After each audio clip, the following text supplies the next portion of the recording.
I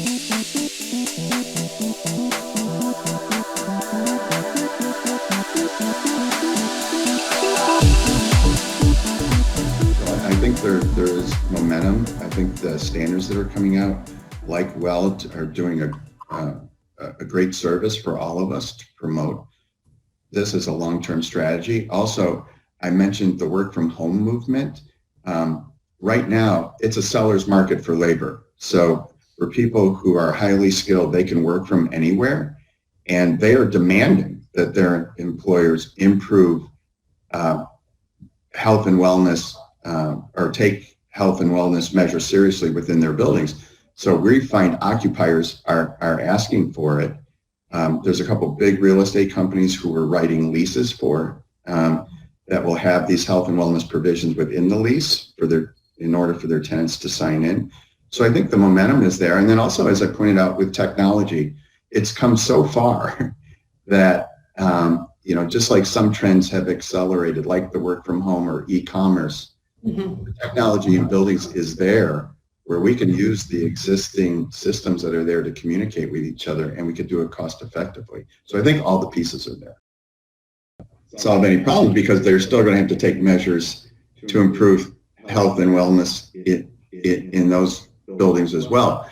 But as I mentioned in my remarks, there are opportunities in older buildings, and we should not overlook some of the embedded assets that they have.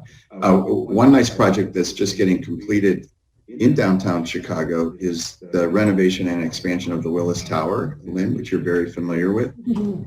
Working with Gensler, we added 250,000 square feet to that already enormous building at the base of the building, but we used the existing central plant, we used the existing electrical service. That's just another example of how we were able to use the existing assets that were in the building. And so what we're working to do is erase that perception that somehow the older buildings are at a huge disadvantage. The other thing that we advocate for, and this is contained also in the WELL standard, is let's encourage our owners to look at their existing systems to make sure they're functioning correctly.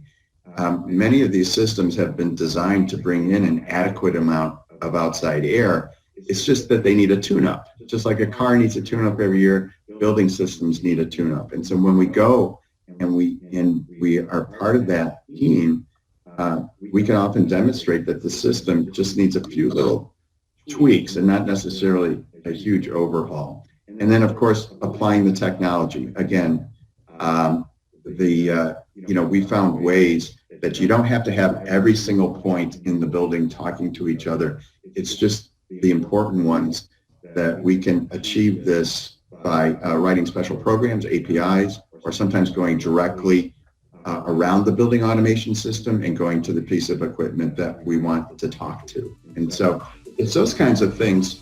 It requires a deep dive, but it's very doable, and it's challenging, and it's exciting, and it keeps us going.